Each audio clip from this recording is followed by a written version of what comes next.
Hello friends, welcome back to me Annie kitchen. ഞാൻ ഇന്നിവിടെ കപ്പ വെച്ചിട്ടൊരു എരിശ്ശേരി ഉണ്ടാക്കാൻ പോവാണ്. കപ്പയും ചക്കക്കുരും കൂടെ രണ്ടും കൂടെ മിക്സ് ചെയ്തിട്ട് എരിശ്ശേരി ഉണ്ടാക്കാം നമുക്ക്. അപ്പം രണ്ടും രണ്ടായിട്ട് തന്നെ വേവിച്ചെടുക്കാം. കപ്പ വേറെ വേവിക്കാം, ചക്കക്കുരു വേറെ വേവിക്കാം. കാരണം രണ്ടിനും രണ്ട് വേവാണല്ലോ. അപ്പം നമുക്ക് ആദ്യം കപ്പ കുക്കറിൽ നകക്ക വെള്ളം ഒഴിച്ചിട്ടുണ്ട്, കുക്കറിലിട്ടുന്ന. കാരണം ഇത് കുറച്ച് വേവ് കൂടുതലുള്ള കപ്പയാണ്. അപ്പോൾ ഓപ്പണായിട്ട് വെച്ചാൽ ചിലപ്പം വേകാൻ ടൈം എടുക്കും. അതുകൊണ്ട് നമുക്കിത് കുക്കറിൽ വേവിച്ചെടുക്കാം. നമുക്ക് എരിശ്ശേരി വെക്കാൻ വേണ്ടിയിട്ടുള്ള കപ്പയും ചക്കക്കുരുവും വേവിച്ച് വെച്ചിട്ടുണ്ട്. രണ്ടും വേറെ വേറെ കുക്കറിലാണ് വേവിച്ചിരിക്കുന്നത്.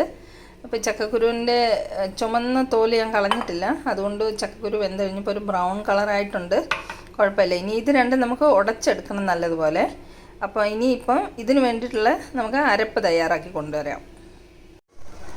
കപ്പ ചക്കക്കുരു എരിശ്ശേരിക്ക് അരപ്പ് തയ്യാറാക്കാൻ വേണ്ടി ഞാൻ കുറച്ച് മഞ്ഞൾപ്പൊടി, ഒരു 1/4 സ്പൂൺ മുളക് പൊടി, കുറച്ച് ചുമന്നുള്ളി, ജീരകം, വെളുത്തുള്ളി, 2-3 പച്ചമുളക്, ഇതിൻ്റെ കൂടെ തേങ്ങയും കൂടെ വേണം. ഇതെല്ലാം കൂടി നമുക്കൊന്ന് അരച്ച് കൊണ്ടുവരാം. അപ്പോഴത്തേക്ക് ഞാൻ ഈ കപ്പയും ചക്കക്കുരു വേവിച്ച് വെച്ചതിൻ്റെ ഫുൾ എടുത്തിട്ടില്ല. അതിൽ നിന്നൊരു കുറച്ച് ഭാഗം മാത്രം എടുത്തിട്ട് തിളച്ച വെള്ളം ഒഴിച്ചിട്ട് നല്ലതുപോലെ ഉടച്ച് വെച്ചിട്ടുണ്ട്. ഇത് കപ്പയല്ല, ഇരിക്കും തോറും കുറുകി വരും.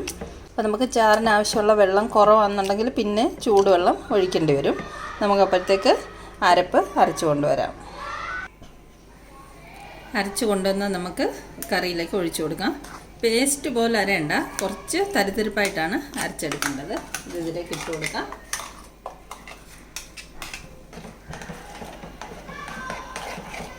കുറച്ചും കൂടെ ചാറ് വേണ്ടി വരും.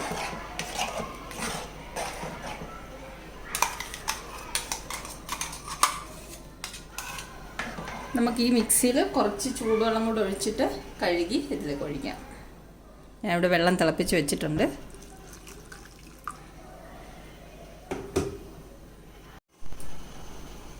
നമ്മൾ ആവശ്യത്തിനുള്ള ചാറൊക്കെ ഒഴിച്ചിട്ടുണ്ട്. കുറച്ച് ഉപ്പ് കുറവാണ്, നമുക്കൊരു 1/2 സ്പൂൺ ഉപ്പും കൂടെ ഇട്ട് കൊടുക്കാം. മതി.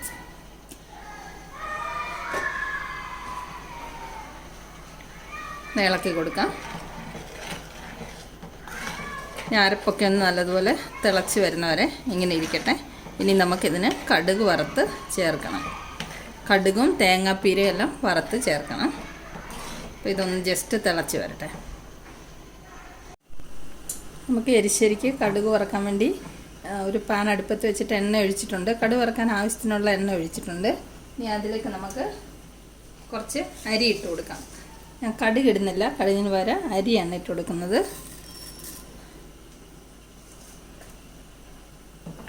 അരിയൊക്കെ ഒന്ന് പൊട്ടി വരട്ടെ.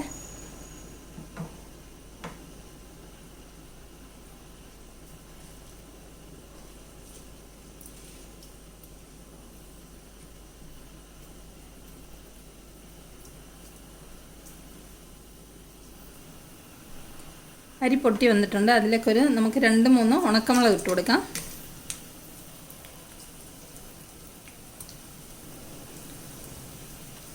കുറച്ച് കറിവേപ്പില ഇട്ട് കൊടുക്കാം. കറിവേപ്പില എൻ്റെ കയ്യിൽ വളരെ കുറച്ചേ ഉള്ളൂ. ഇനി നമുക്ക് കുറച്ച് ചുമന്നുള്ളി അരിഞ്ഞതിട്ട് കൊടുക്കാം. ഇതെല്ലാം ഒന്ന് മൂത്ത് വരട്ടെ.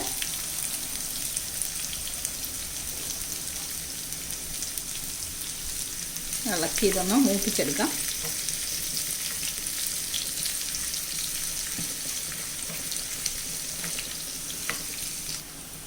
നമ്മുടെ മുളകൊക്കെ മൂത്ത് വന്നിട്ടുണ്ട്.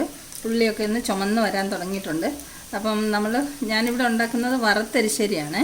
അപ്പോൾ അതിനൊക്കെ നമുക്ക് തേങ്ങയും വറുത്തിടണമല്ലോ. അപ്പം ഞാനൊരു 1/4 കപ്പോളം തേങ്ങാപ്പീര എടുത്ത് വെച്ചിട്ടുണ്ട്. അതും കൂടെ നമുക്ക് ഇതിലേക്ക് ഇട്ട് കൊടുക്കാം.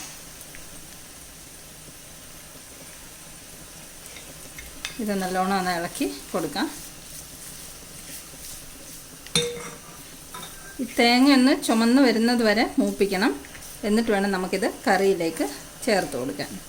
അപ്പോൾ ഈ തേങ്ങ നമുക്ക് ലോ ഫ്ലെയിമിൽ വെച്ചിട്ട് തേങ്ങ ഒന്ന് മൂപ്പിച്ചെടുക്കാം. നമ്മൾ തേങ്ങയൊക്കെ വറുത്തത് ഇവിടെ റെഡി ആയിട്ടുണ്ട്. തേങ്ങയൊക്കെ നല്ലതുപോലെ ചുമന്ന് വന്നിട്ടുണ്ട്.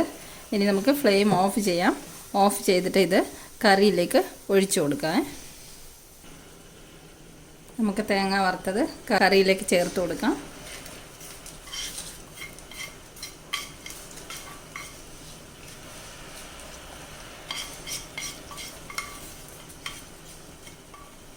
നമുക്കൊരു 5 മിനിറ്റ് ഇതിങ്ങനെ തന്നെ അടച്ചു വെക്കാം. ഉടനെ നമുക്ക് ഇളക്കി കൊടുക്കണ്ട. ഒരു 5 മിനിറ്റ് കഴിഞ്ഞിട്ട് നമുക്ക് ഇളക്കി കൊടുക്കാം. നമ്മുടെ എരിശ്ശേരിക്ക് തേങ്ങ ഒക്കെ വറുത്ത് ചേർത്ത് ഇട്ട് വെച്ചിട്ട് 5 മിനിറ്റായി. നമുക്കിതിനി ഒന്ന് ഇളക്കി കൊടുക്കാം. അതുകൊണ്ട് നല്ലതുപോലെ കുറുകി, നല്ല പാകത്തിന് കുറുകി വന്നിട്ടുണ്ട്. തേങ്ങയൊക്കെ വറുത്തിട്ട് തന്നെ നല്ല മണം വരുന്നുണ്ട്. നല്ല ടേസ്റ്റി ആയിട്ടുള്ളൊരു എരിശ്ശേരിയാണിത്. ഇനി ചക്കക്കുരുവിന് പകരം നമുക്ക് വൻപയർ വേണമെങ്കിൽ ചേർത്തിട്ടുണ്ടാക്കാം. കപ്പയും ചക്കക്കുരുവും കൂടെ ആകുമ്പോൾ നല്ലൊരു കോമ്പിനേഷനാണ്. ഇതാണ്ട് ഒരു അടിപൊളി എരിശ്ശേരി ഇവിടെ തയ്യാറായിട്ടുണ്ട്. അപ്പോൾ ഈ റെസിപ്പി ഇഷ്ടമായെങ്കിൽ ഇതുപോലെ എല്ലാവരും ഒന്ന് തയ്യാറാക്കി നോക്കണം. റെസിപ്പി ഇഷ്ടമായവരൊക്കെ വീഡിയോ ഒന്ന് ലൈക്ക് ചെയ്യുകയും ഷെയർ ചെയ്യുകയും സബ്സ്ക്രൈബ് ചെയ്യുകയും ചെയ്യണേ. അപ്പം വീണ്ടും നമുക്കൊരു സിമ്പിൾ റെസിപ്പിയുമായി മിയാനി കിച്ചണിൽ കാണാം. Thanks a lot for watching the video. Bye.